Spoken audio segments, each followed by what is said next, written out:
그러면 이제 오늘 말씀을 읽도록 하겠습니다. 오늘 말씀은 시편 30편 1절에서 12절입니다. 시편 30편 1절에서 12절까지 제가 읽겠습니다. 여호와여, 내가 주를 높일 것은 주께서 나를 끌어내사 내 원수로 하여금 나로 말미암아 기뻐하지 못하게 하심이니이다. 여호와 내 하나님이여, 내가 주께 부르짖음에 나를 고치셨나이다. 여호와여, 주께서 내 영혼을 스올에서 끌어내어 나를 살리사 무덤으로 내려가지 아니하게 하셨나이다. 주의 성도들아, 여호와를 찬송하며 그의 거룩함을 기억하며 감사하라. 그의 노염은 잠깐이요 그의 은총은 평생이로다. 저녁에는 울음이 깃들일지라도 아침에는 기쁨이 오리로다. 내가 형통할 때 말하기를 영원히 흔들리지 아니하리라 하였도다. 여호와여, 주의 은혜로 나를 산같이 굳게 세우셨더니 주의 얼굴을 가리심에 내가 근심하였나이다. 여호와여, 내가 주께 부르짖고 여호와께 간구하기를 내가 무덤에 내려갈 때에 나의 피가 무슨 유익이 있으리요. 진토가 어떻게 주를 찬송하며 주의 진리를 선포하리이까. 여호와여, 들으시고 내게 은혜를 베푸소서. 여호와여, 나를 돕는 자가 되소서 하였나이다. 주께서 나의 슬픔이 변하여 내게 춤이 되게 하시며 나의 베옷을 벗기고 기쁨으로 띄우셨나이다. 이는 잠잠하지 아니하고 내 영광으로 주를 찬송하게 하심이니 여호와 나의 하나님이여, 내가 주께 영원히 감사하리라. 아멘. 우리 광고 때 말씀드린 대로 이제 올해는 하루를 살아가는 시편 묵상이라는 주제로 이제 새벽마다 영상을 여러분들에게 올려드리고 있습니다. 이 영상을 통해서 궁극적으로 원하는 것은 이 묵상을 통해서 이 시편의 기도자, 성경의 기도자의 그 심령을 여러분들이 느끼고 그 심령으로 하나님께 한 가지 기도 제목들을 날마다 올려드리기를 원합니다. 물론 입술로 이제 고백해도 좋지만 기도문으로 정제된 언어로 적어서 그 기도를 하나님께 드리기를 원합니다. 그런데 막상 이제 대화를 해보니까 기도문 쓰는 것을 무척 이제 어려워하시는 분들이 많이 있습니다. 저는 이 기도문을 이제 사랑하는 연인 사이의 연애 편지라고 생각합니다. 내가 정말 누구를 사랑한다면 그 연인에게 글로써 내 마음을 알리는 것입니다. 사랑하는 사이에 글로써 이 편지 한번 주고받지 않았다면 정말 우리가 그 사랑이 어떻게 나누어질지 한번 생각해 볼 수가 있습니다. 특별히 이 연애 편지를 나눌 때, 사랑하는 감정을 나눌 때 가장 중요한 게 무엇일까요? 현란한 문구나 듣기 좋은 말이 아니라 내 진심을 전달하는 것입니다. 그래서 상대방의 마음이 열릴 때는 언제냐면 그 편지를 읽으면서 이 사람이 진심으로 나에게 이런 마음을 가지고 있구나. 진솔한 이런 마음이 있구나. 이것을 느낄 때 마음이 열립니다. 다들 경험이 있으시죠? 생소하게 생소한 표정을 짓고 있습니다. 그런데 하나님께도 마찬가지입니다. 여러분, 여러 가지 기도 중에서 가장 은혜로운 기도가 무엇입니까? 진솔하게 나의 마음을 아뢰는 것입니다. 그때 하나님이 마음을 여시고 그 기도를 들어주시고 응답하시는 것입니다. 이 시편을 통해서 이런 훈련을 하려고 합니다. 글로써 내 진솔한 기도를 하나님께 아뢰고, 그리고 이 기도문을 적으면 감사한 게 시간이 지난 후에도 이 기도문을 보면서 내가 이렇게 기도했구나. 그리고 지난 후에도 하나님이 내게 이렇게 응답하셨구나. 그리고 오늘의 이제 주제처럼 하나님께 감사 기도를 드릴 수가 있는 것입니다. 내가 무엇을 기도했는지를 다 잊어버리면 나중에 그것이 응답되더라도 감사 기도를 드릴 수가 없습니다. 자기가 그렇게 기도했다는 것도 잊어버리는 사람들이 많이 있습니다. 그래서 여러분들이 오늘 시작하면서 공부한 것처럼 꼭 이 365일 기도문을 다이어리나 노트를 통해서 적으시면서 1년을 은혜로 보내시길 바랍니다. 그래서 이제 한 달 동안 시편으로 드리는 나의 기도문이란 주제로 말씀을 전하고, 오늘의 주제는 이제 개인 감사 시에 대해서 말씀을 전하려고 합니다. 우리가 이제 지난주에 시편의 6가지 장르에 대해서 말씀을 전했습니다. 개인 탄식시, 그 다음에 개인 감사시, 공동체 탄식시, 공동체 감사시, 그 다음에 찬양시, 메시아시 6개를 전했습니다. 가장 많은 게 뭐라고 했냐면 시편의 3분의 1이 개인 탄식시. 주여 힘듭니다. 주여 이런 어려움 당했습니다. 그런데 그 다음에 적은 것이 개인 감사시. 감사시는 너무나 적습니다. 왜냐하면 탄식하고 나서 하나님께 기도하고 나서 하나님께서 들어주시면 그 들어주신 걸 잃어버리고 감사를 잃어버립니다. 그런데 중요한 게 뭐냐면 이 개인 감사시가 이제 우리가 뒤에서 묵상할 찬양시와 연결이 됩니다. 그러니까 감사를 할 수 없는 사람은 찬양도 할 수가 없는 것입니다. 그러니까 감사와 찬양은 밀접하게 연관이 되어 있는 것입니다. 하나님이 하신 일, 하나님의 위대하심을 찬양하려고 생각해 보십시오. 먼저 내 삶에 감사가 있어야 됩니다. 그러기에 이제 사실 우리가 기도드리라고 할 때, 개인 기도를 드리라고 할 때 여러분들의 개인 기도 분량 중에서 감사의 분량이 너무 적습니다. 아마 다 아시겠죠? 여기서 전하는 저도 마찬가지입니다. 그런데 여러분들이 이 시편의 묵상을 통해서 내가 감사를 잊어먹고 있더라도 시편 묵상을 통해서 딱 필 때 감사시가 나오면 거기에 맞춰서 감사의 기도 제목을 적으면서 감사의 기도를 하나님께 드리는 것입니다. 그럴 때 여러분들의 기도가 더 깊어지고 더 진실해질 수가 있는 것입니다. 그래서 오늘 시편 30편의 개인 감사시를 통해서 이제 개인 감사시란 무엇인가 이 부분을 묵상해 보려고 합니다. 오늘 시편 30편 표제에 보니까 이렇게 나와 있습니다. 다윗의 시, 곧 성전 낙성가 이렇게 나와 있습니다. 성전 낙성가라 무엇이냐면 성전을 지었을 때 완공되었을 때 하나님께 감사를 올려드리는 게 성전 낙성가입니다. 그런데 아시다시피 다윗은 성전이 지어졌을 때 다윗의 생애에는 성전을 지은 적이 없습니다. 그런데도 성전 낙성가라고 되어 있는 것은 다윗이 이 시를 짓고 바벨론 포로 이후에 성전이 세워졌을 때 이 시를 찬양하면서 온 백성들이 찬양하면서 하나님께 나간 것입니다. 그러면 오늘 시편 30편은 다윗이 죽을 병에 걸려서 회복된 것을 감사하는 시인데 이것이 성전 낙성가와 무슨 연관이 있을까요? 유대 백성들이 바벨론에 의해 침략당하고 나라가 멸망하고 성전이 불타고 백성들이 포로로 끌려가고 도저히 이제 성전이 다시 세워질 수 없는 가운데 하나님이 은혜 주셔서 유다 백성들이 돌아오고 하나님의 성전을 세워주신 이 장면이 다윗이 그 죽을 병에 걸려서 하나님이 회복시켜 주신 그 장면과 같다는 것입니다. 인생의 위기의 순간, 절망의 순간 하나님께서 회복시켜 주신 걸 감사하면서 이 시편 30편을 드린 것입니다. 여러분들도 이런 시기가 있죠. 꼭 육체의 질병이 아니더라도 또 경제적인 상황 가운데 가정의 위기 가운데 하나님께서 주신 은혜에 감사하며 항상 그 은혜를 감사해야 됩니다. 개인 탄식시도 이제 구조가 있었습니다. 형식이 있었죠. 맨 처음에 하나님께 탄식을 드리고 그 다음에 이런 하나님께 간구를 드리고 어떻게 회복시켜달라고 간구를 드리고 그 다음에 신뢰 고백을 드립니다. 제가 이제 이번 한 주 동안 더 깊게 시편을 묵상하면서 하루하루 전하다 보니까 개인 탄식시에 의외로 이 신뢰의 부분이 매우 강하게 나타나는 것을 보게 됩니다. 그러니까 여러분들이 내 문제를 하나님께 아뢰할 때 꼭 빠지지 말아야 될 것이 무엇이냐면 하나님을 향한 신뢰입니다. 하나님은 의로우신 재판장이시고 하나님은 공의로 심판하시고 하나님은 내 삶을 신원하시고 여러분 힘들 때마다 마음이 무너질 때마다 자꾸 이 고백을 드리시기 바랍니다.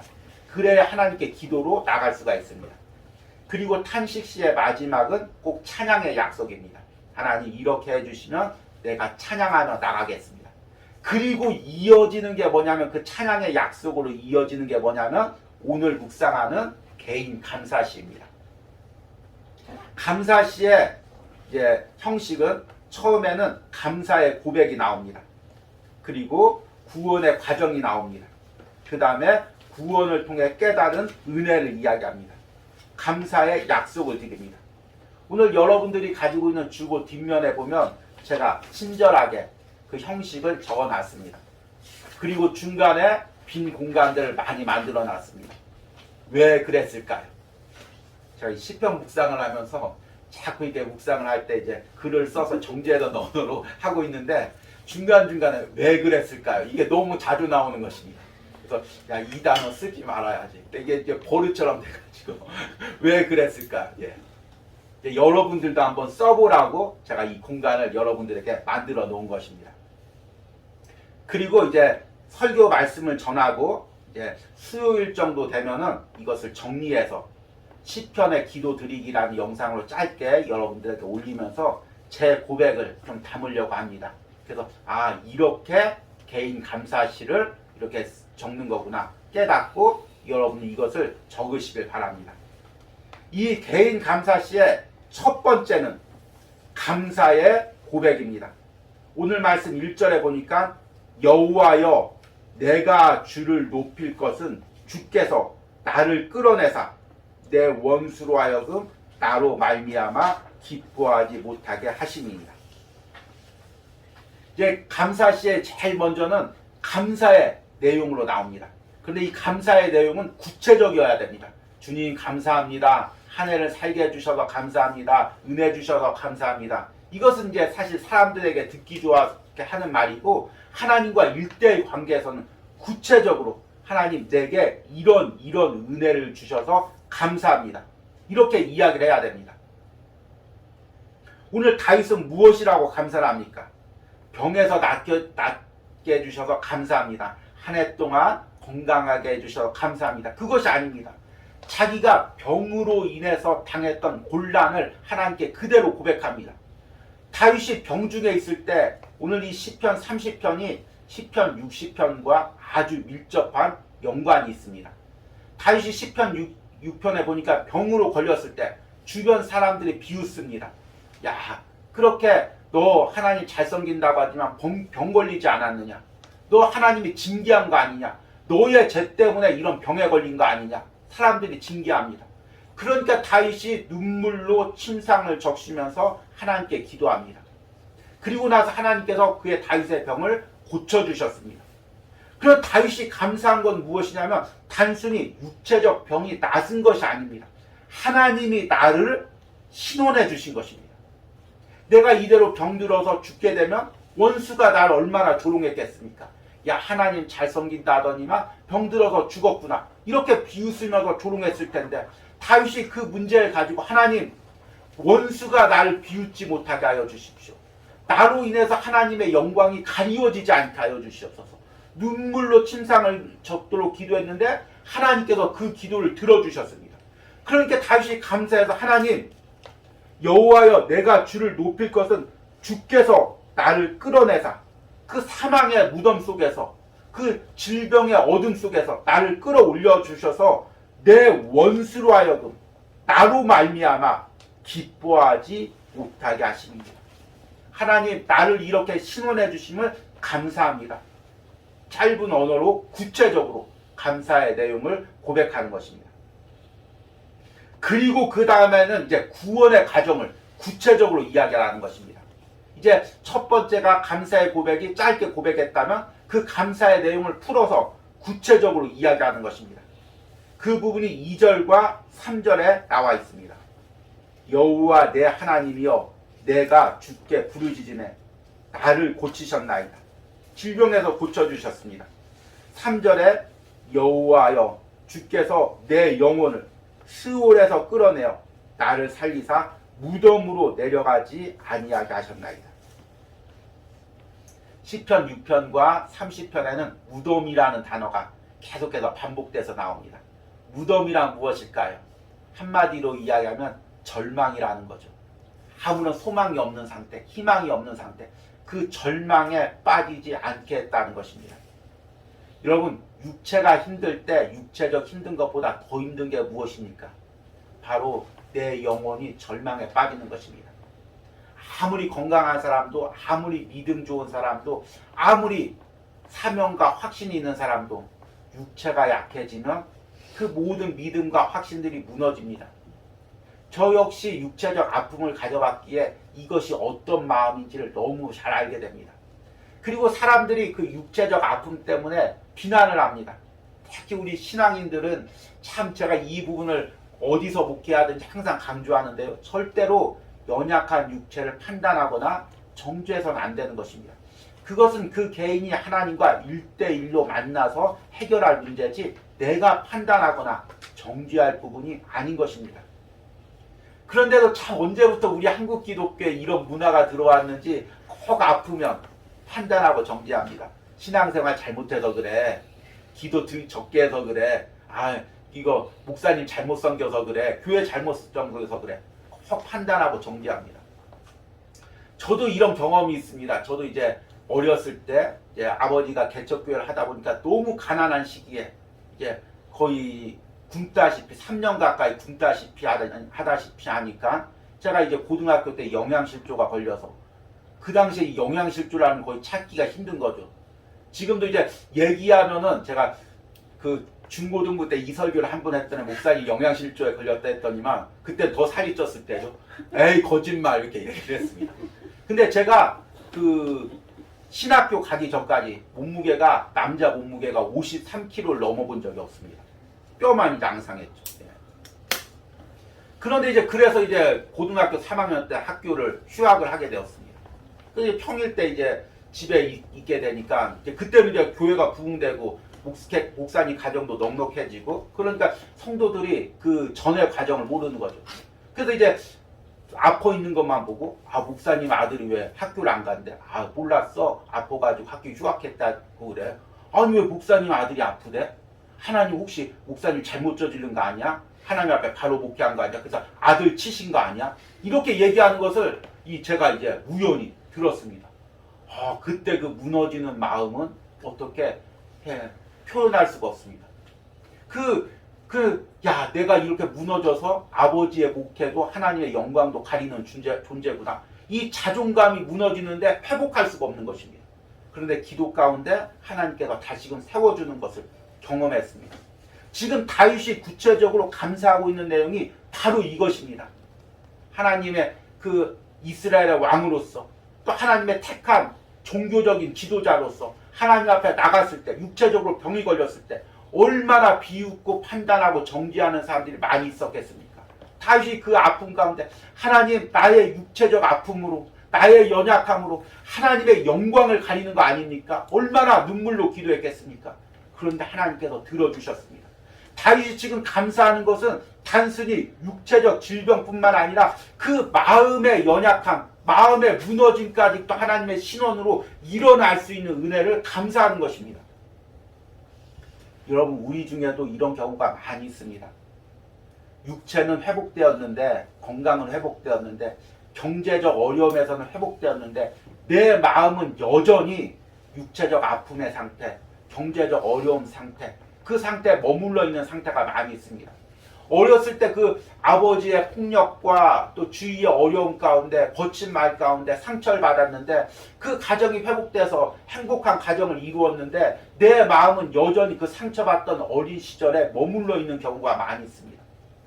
그래서 계속 물질이 있는데도 물질의 압박을 당하고 그리고 사람들의 말 가운데 한마디를 이야기하면 예전에 아버지가 어머니가 나에게 했던 그 말들이 기억나서 더욱더 상처에 다가오고 아내에게 남편에게 더 거친 말을 쏘아 붙일 때가 있습니다. 여전히 내 마음이 병들어 있는 것입니다, 여러분. 그러니까 우리가 회복을 위해서 기도할 때는 육체 회복뿐만 아니라 우리 마음의 회복, 영혼의 회복을 위해서 기도해야 됩니다. 그리고 물론 이제 회복될 부분이 많이 있죠. 근데 돌이켜보면 하나님 은혜 가운데 우리 마음을 하나님께서 만져주시고 회복시켜 주신 것입니다. 그래서 여기까지 오게 된 것입니다. 그래서 하나님이 내게 주신 그 은혜들, 그 마음의 은혜들, 회복들, 그것을 보면서 감사할 수 있을 때 더 다음 단계의 마음의 회복으로 나갈 수가 있는 것입니다. 여기서 만약 감사하지 못하면 다음 단계 마음의 회복으로 나갈 수가 없는 것입니다. 여러분 이것을 꼭 기억하고 구체적으로 하나님께서 내게 주신 은혜들, 마음의 은혜들을 기억하고 감사의 기도로 드리시길 바랍니다. 우리 세 번째는 이것이 이제 감사 기도의 포인트입니다. 이게 꼭 들어가야 됩니다. 구원이나 회복을 통해 깨달은 은혜입니다. 내가 병에 걸렸습니다. 하나님이 병 고쳐주셨습니다. 경제가, 가정의 경제가 어려웠습니다. 하나님 물질의 축복 주셨습니다. 끝! 이것으로 끝나면 감사의 기도가 되질 않는 것입니다. 그 가운데서 하나님이 내게 깨닫게 해주신 은혜, 이것이 꼭 있어야 됩니다. 저는 이 온유하우스에서 기도할 때마다 참 이 부분을 의식적으로 생각한 게 아닌데 꼭 이 기도가 나옵니다. 하나님께서 온유하우스를 통해서 은혜를 주셨습니다, 제게. 그리고 1년 동안 이 작은 공간에서 하나님께서 감당하게 하셨습니다. 그럼 하나님 이거 감당하게 하신 거, 굶지 않게 하신 거, 우리 자녀 그래도 어린이집 1년 동안 잘 보내게 해주신 거 감사합니다. 그게 아닙니다. 이 과정을 통해서 하나님이 내 인생을 책임져 주시는구나. 하나님이 내 목회를 책임져 주시는구나. 하나님만 진실하게 섬기면 어떤 상황 가운데서도 하나님께서 내 삶과 우리 가정을 책임져 주시는구나. 그것을 깨달았습니다. 그리고 그것을 매일같이 고백하고 하나님 앞으로도 더 진실되게 살겠습니다. 하나님 앞에 더 정직하게 목회하겠습니다. 이 고백을 드리게 되는 것입니다. 다윗도 마찬가지입니다. 다윗이 지금 무엇을 기도하고 있습니까? 6절 말씀 보니까 내가 형통할 때 말하기를 영원히 흔들리지 아니하리라 하였도다. 7절에 여호와여 주의 은혜로 나를 산같이 굳게 세우셨더니 주의 얼굴을 가리심에 내가 근심하였나이다. 다윗은 어려서부터 고난이 있었죠. 어려움이 있었죠. 그리고 기도를 했겠죠. 사울 왕에게 쫓기면서 하나님 이 쫓김에서 나를 살려주시면, 하나님 저를 이스라엘의 왕이 되게 하시면 하나님 앞에 더 진실하게 더 겸손하게 살겠습니다. 이렇게 기도를 했습니다. 그런데 왕이 되니까 물론 다윗이 다른 왕에 비해서는 잘 지켰죠. 그렇게 하나님 앞에. 그러니까 왕이 되는데 자기도 모르게 밧세바라는 여인을 취하게 되고 우리아를 죽이게 됩니다. 그러면서 자기 안에 이런 마음이 있었겠죠. 왕인데 이 정도도 못해? 내가 그렇게 힘들게 여기까지 왔는데 이 정도도 못 누려? 이런 마음이 있었을 것입니다. 우리들도 그런 마음이 있을 것입니다. 어렵게 경제적으로 살다가 이제 물질의 회복을 누리면, 그 전에 하나님 물질의 축복 주시면 주의를 하겠습니다. 건강 주시면 더 주의를 하겠습니다. 기도하다가도 어느 정도 회복이 되면 내가 이 정도도 못 누려? 내가 이렇게 힘들게 해서 물질을 벌고 건강이 회복됐는데 이 정도도 못 즐겨? 이 마음이 있었을 것입니다. 그런데 다윗이 육체적 아픔을 느끼고 이 모든 것이 하나님이 주신 것이고 하나님의 얼굴 한번 돌리면 다 소용이 없는 거구나. 그것을 깨닫습니다.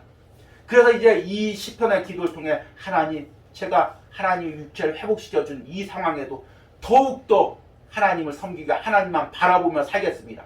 모든 세상적 교만이 깨트려지는 은혜가 있었던 것입니다. 이게 중요합니다, 여러분. 내가 하나님께서 물질의 축복 주셨습니다. 육체적 건강을 주셨습니다. 그래서 내가 그걸로 인해서 교만해졌습니다. 하나님이 다시금 나를 낮추셨습니다. 그리고 다시금 높여주셨습니다. 그리고 끝났습니다. 그러면 똑같은 일이 계속 반복되겠죠. 그렇죠? 그런데 그 아픔 가운데 깨닫는 것입니다. 여러분, 여러분들이 당하는 이 아픔은 하나님께서 여러분들에게 아주 소중한 은혜의 시간입니다. 무언가 귀중한 것을 깨닫게 하는 시간입니다. 그냥 아픔만 당하고 세월이 지난다면 너무나 얼마나 아깝습니까? 그 아픔 가운데서 깨달은 은혜가 무엇인지 항상 발견하고 그것을 감사해야 됩니다. 글로 여러분들이 기도문으로 꼭 적어놔야 됩니다. 왜냐하면 잊어버리니까요. 금세 잊어버립니다. 하나님 이런 은혜 주셨는데 그러다가도 1, 2년 지나면 다 잊어버립니다. 여러분 정말 눈물의 글로, 피 묻은 글로, 심정을 토하는 글로 여러분들의 그 감사의 기도를 아픔 가운데서 깨달은 내용들을 고백하시기 바랍니다. 그리고 다윗이 또 5절에 이렇게 고백합니다. 그 노염은 잠깐이요 그의 은총은 평생이로다. 11절에는 주께서 나의 슬픔이 변하여 내게 춤이 되게 하시며 나의 베옷을 벗기고 기쁨으로 띠띠우셨나이다. 다윗이 또 고난 가운데 깨달은 은혜는 무엇이냐면 하나님이 결국은 나를 버리지 않는다는 것입니다. 우리가 고난당할 때 사탄은 계속해서 우리에게 속삭입니다. 하나님이 너 버렸어. 너의 인생 끝났어. 너의 가정은 회복될 수 없어. 계속해서 우리에게 절망을 심어주십니다. 그런데 하나님께서 그 가운데 우리를 일으켜 주십니다. 그러면 우리가 그때 확실합니다. 아, 하나님이 절대 나를 버리지 않는구나. 우리 가정 버리지 않는구나. 그런데 고난이 닥쳐오면 또다시 그 절망과의 싸움이 이어집니다. 아, 우리 가정 회복될 수 있을까? 내가 회복될 수 있을까? 그러기에 우리가 정말 이 깨달은 은혜를 여러분 기도문으로 꼭 글로 적어보시길 바랍니다. 마지막은 감사의 약속입니다. 지금 한번 감사하고 끝나는 것이 아니라 이 은혜를 하늘나라 그 순간까지 하나님께 감사하고 이것이 하나님을 향한 찬양으로 이어지겠다는 감사의 약속입니다. 오늘 마지막 12절에 보니까 이는 잠잠하지 아니하고 내 영광으로 주를 찬송하게 하시니 여호와 나의 하나님이여 내가 주께 영원히 감사하리로다. 여러분 이 감사를 이어가시길 바랍니다. 이제 말씀을 맺으면서 이 감사라는 게 우리가 그동안 이야기한 것처럼 의지의 싸움입니다. 여러분 감사 기도가 왜 힘드냐면 우리가 잊어버리기도 하지만 계속해서 감사하려고 할 때 영적 싸움이 있습니다. 제가 이걸 깨달았습니다. 이 온유하우스에서 하나님이 주신 은혜에 감사합니다. 그래서 정말 감사하다. 이 상황 가운데 어떻게 은혜 주셔서 여기까지 올 수가 있을까?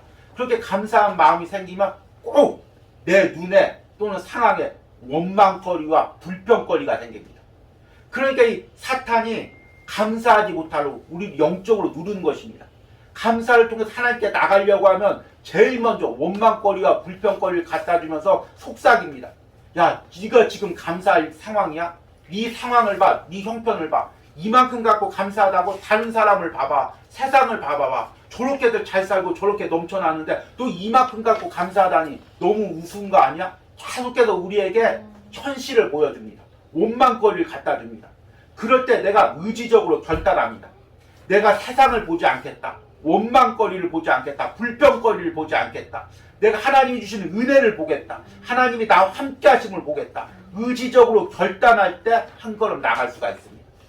감사 기도는 그냥 드릴 수 있는 것이 아니라 영적 싸움에서 치열하게 싸우고 다윗처럼 눈물로 침상에서 기도하고 그 하나님이 주신 은혜를 누린 사람만이 할 수 있는 영적 승리의 선포입니다. 여러분들이 바로 이런 선포를 드리기를 원합니다. 의지적으로 결단해서 여러분들이 이번 한 주에 꼭 이 감사 기도를 적으셔서 하나님께서 하나님이 주신 은혜를 감사하며 선포하시는 여러분들이 되기를 간절히 소망합니다.